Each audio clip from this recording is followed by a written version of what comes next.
And this goes back again to my work around closing this, what I call the skills gap between the workforce that we have and the workforce that we need. And it is my expectation that the legislature move forward on my first bill, which is essentially turning wage earners into job creators and essentially providing resources for folks in the construction industry to continue to create businesses in rural Oregon that will be supported by loan funds at Business Oregon, with the understanding that they will build affordable housing in our rural communities. So that's bill number one.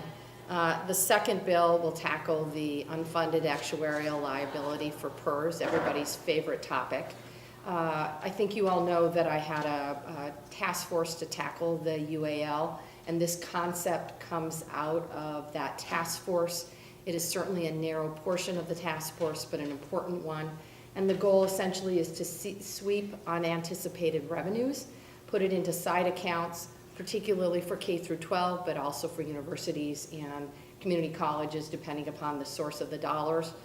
And the goal is to pay down the UAL in such a way that employer rates will go down over time. That will encourage more dollars going into the classrooms, and I think we all want that.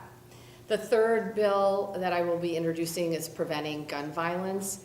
This is an extension of the work we've been doing over the last couple of years since the UCC tragedy, but the goal is to keep guns out of the hands of domestic abusers and stalkers, and also make sure that we are tied into the national database in an appropriate and timely manner.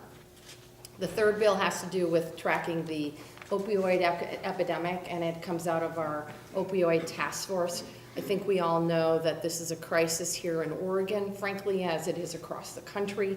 The bill does a number of things, but one of the things I'm most intrigued by is the making sure that we have a peer recovery mentor in a couple of emergency rooms. This is a pilot program, and what is happening is that literally when people are revived after an overdose, they're going right next door from the emergency room into the bathroom and start using again. And by having peer mentors in the emergency rooms, we can provide a warm handoff and get people directly into treatment.